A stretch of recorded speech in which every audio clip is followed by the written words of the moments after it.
On January 10, 2016, the world woke up to a sentence that felt impossible. David Bowie was dead. The shock was immediate, but what made it hit differently was timing. Just 2 days earlier, on his 69th birthday, Bowie had released Blackstar, a dark, strange, hypnotic album that critics were still trying to decode. At first, it looked like another reinvention from an artist who had spent his life turning transformation into spectacle. Then the news broke, and everything changed. The album was no longer just a new release. It became evidence, a message, a farewell the world had been listening to without realizing it. As the announcement spread, grief moved fast across continents. London mourned one of its most inventive sons. Berlin remembered the artist who had rebuilt himself in its shadows. New York, where Bowie had long lived, felt the loss like the disappearance of a permanent piece of cultural architecture. Fans gathered outside murals, record shops, theaters, and public squares. Radio stations turned to tribute mode. Social media filled with the same stunned reaction. How had he kept this hidden? Bowie had reportedly battled cancer in private, revealing almost nothing to the public. In an era when celebrity illness is often turned into headlines, he had done the opposite. He had stayed silent, finished the work, and left the stage on his own terms. And that is where the story becomes something more than a biography. Because David Bowie did not simply die after making an album, he seemed to shape his own exit through it. Songs like Lazarus and the imagery surrounding Blackstar suddenly felt loaded with intention, as if Bowie had transformed his final days into one last act of performance art. That is the central mystery we open here. Did David Bowie turn his own death into his final masterpiece? To answer that, we have to go back before Blackstar, before Ziggy Stardust, before the world knew his face. We have to return to the boy named David Jones, because long before he became the man who could disappear into any persona, he was just a child in London, already dreaming of becoming someone the world could never ignore. Before the world called him David Bowie, he was David Robert Jones, born in Brixton, London in 1947, into a post-war Britain still learning how to rebuild itself. His childhood was not dramatic in the way later headlines would be, but it carried something just as important: restlessness. He grew up in an England of ration book memory, changing youth culture and expanding media, where music was beginning to feel like a doorway out of ordinary life. Even early on, there was a sense that David did not want to simply belong to the world around him. He wanted to alter it, or at least slip beyond its limits. He was curious, visually alert, and drawn to performance long before he fully understood what kind of performer he might become. As a boy and teenager, he was fascinated not only by sound, but by image, theater, and mood. He studied art, listened obsessively to American rock and rhythm and blues, and learned instruments with the hunger of someone already trying to build a language for himself. Saxophone became one of his first true obsessions, but music alone was never enough.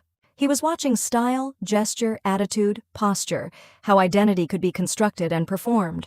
One of the most defining moments of his youth came after a schoolyard fight that left him with a permanently altered pupil, creating the illusion of different colored eyes. It became part of his face, part of his mystery, part of the mythology. But long before the myth was useful, it was simply another reminder that David Jones was already being marked by difference. By the 1960s, he was moving through London's evolving youth culture, trying on influences, sounds, and ambitions that had not yet crystallized into a stable form. He joined bands, changed directions, experimented with ideas, and seemed determined not to remain fixed in one role for too long. That instinct would become one of the central engines of his life. He was not content to be talented in a single lane. He wanted range, transformation, permission to become multiple people without apology. The name David Bowie would come later, but the impulse behind it was already there. The refusal to stay ordinary, the refusal to remain only oneself. Before stardom, before fame, before reinvention became his signature, there was already a boy in London quietly deciding that reality, as it was handed to him, would never be enough. For a while, success refused to arrive. David Jones moved through the 1960s trying on sounds, bands, and identities, searching for a version of himself that could finally cut through the noise. He released songs that passed with little impact, joined scenes that shifted too fast to hold him, and watched others rise while he remained on the edge of recognition. But failure did not silence him, it sharpened him. He understood something many artists never do: talent alone would not be enough. If he wanted to be seen, he would have to become unforgettable. That is when David Jones began moving toward David Bowie. Not just a name change to avoid confusion with another performer, but the early outline of a larger artistic strategy. He would not wait for the world to define him. He would define himself first, again and again, until the world had no choice but to follow. The first real crack in the wall came with Space Oddity in 1969. Released at the edge of the moon landing era, the song felt perfectly timed and strangely haunting, introducing Bowie as someone who could turn pop music into atmosphere, loneliness, and cinematic distance. But even then, he was still becoming. The true explosion arrived in the early 1970s with Ziggy Stardust, not simply an album, not just a stage costume, but a full artistic invention. Ziggy was alien, rock star, prophet, fantasy, and provocation all at once. With flaming hair, theatrical makeup, and androgynous glamour, Bowie stepped onto the stage as if he had arrived from somewhere outside ordinary culture. At a time when pop music still carried clear expectations about masculinity, style, and identity, Bowie made ambiguity look electric. He didn't merely release songs, he offered transformation as spectacle. Audiences didn't just listen to Ziggy Stardust, they watched it, wore it, argued over it, and felt their own limits shifting in response. That is the moment David Bowie became global. The music mattered. Starman, Moonage Daydream, rock and roll suicide, but so did the total image. Bowie understood that sound, clothing, body language, and myth could fuse into one cultural event. He gave people permission to imagine themselves differently, and that made him more than a musician. He became a signal. In Britain, in Europe, in America, and far beyond, Bowie's influence spread through fashion, youth culture, magazines, television, and every corner of pop imagination. Yet the strange truth was that the more successful Ziggy became, the less Bowie seemed willing to remain inside him. He had built a masterpiece, but he had also built a mask so powerful it threatened to consume the face behind it. And that tension between invention and survival would define everything that came next. Because Bowie had now discovered his greatest weapon, reinvention. But once an artist learns how to escape one identity, staying inside any identity for too long can start to feel like death. The problem with creating a perfect persona is that eventually the persona begins to eat the person. After Ziggy Stardust made David Bowie a global icon, he did what almost no one expected. He killed the character before the world was ready to let him go. It was a shocking move, but it revealed something essential about Bowie.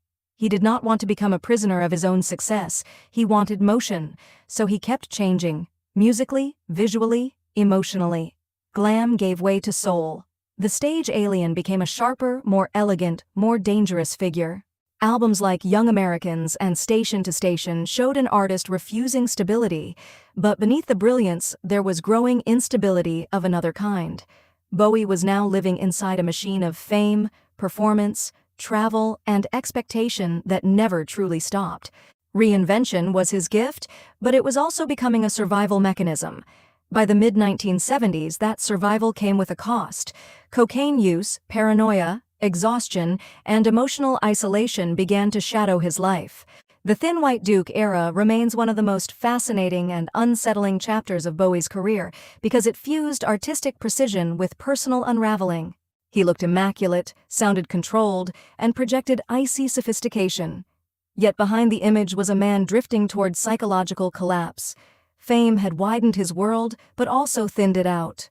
Hotels, studios, substances, obsession, and a growing sense that he was being consumed by the very myth-making he had mastered.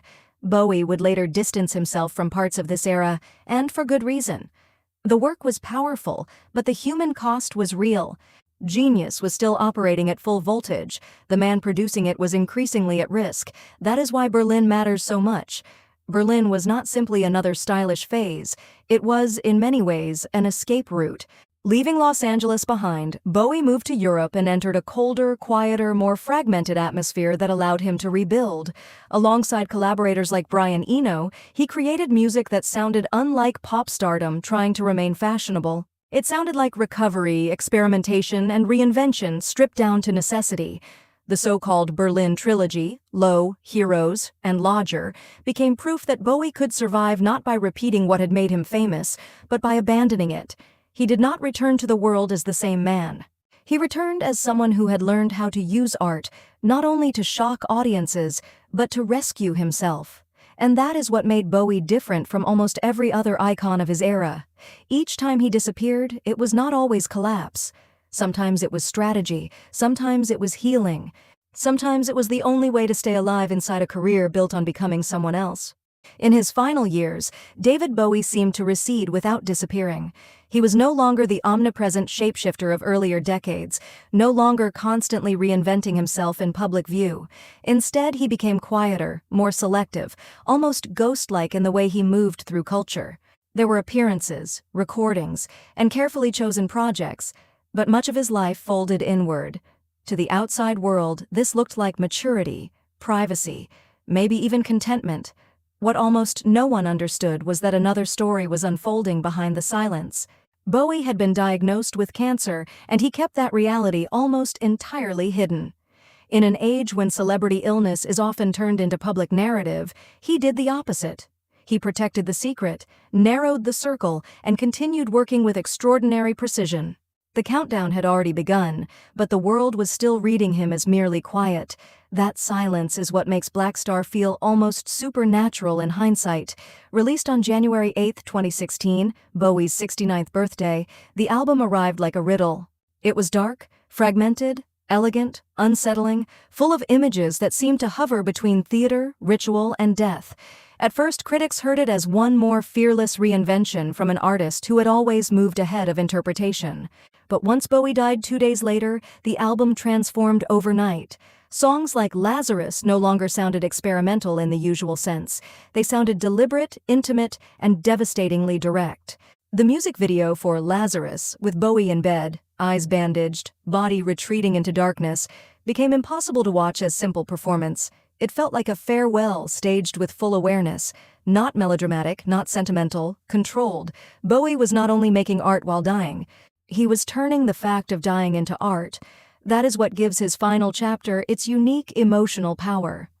Many artists leave behind unfinished work, interrupted tours, or scattered fragments of what might have been. Bowie left behind something far stranger and more haunting, a completed final statement that seemed to know exactly when it would be heard correctly. He did not announce his suffering, he encoded it. He did not ask for pity, he composed his exit. And when the world finally realized what Blackstar was, grief came with another feeling: awe. Because even at the edge of death, David Bowie remained what he had always been, an artist unwilling to surrender authorship over his own image. He did not simply vanish, he choreographed disappearance. David Bowie's legacy survived because he never allowed himself to become only one thing. Most global icons are remembered for a single face, a single era, a single sound. Bowie left behind an entire universe of selves. To one generation, he was Ziggy Stardust. To another, the Berlin innovator. To others, the elegant outsider of the MTV age, the actor, the style prophet, the artist who made reinvention feel like a form of truth rather than disguise. That is why his influence still feels so alive. He did not simply create songs people loved. He created permission to change, to experiment, to refuse the prison of a fixed identity. His impact reached far beyond music. Bowie reshaped fashion, performance, gender expression, visual culture, and the very idea of what a public self could be. Long before conversations about identity became common, he was already showing the world that masculinity, beauty, art, and performance did not have to obey old rules. He made strangeness glamorous. He made ambiguity magnetic. For countless artists, outsiders, and young people trying to imagine a life beyond what was expected of them, Bowie was not just a star. He was evidence that transformation could be survival.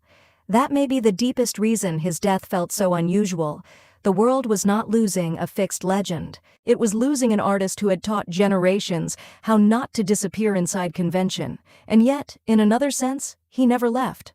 Bowie remains in songs, silhouettes, photographs, fashion editorials, stage lighting, and every artist bold enough to turn identity into creation. Blackstar did not close his legacy. It completed the final arc of it. He turned mortality into design, farewell into art, and silence into one last statement. Some stars fade because time moves on. Bowie became larger because time kept catching up to him. he did not go out. He changed form one final time.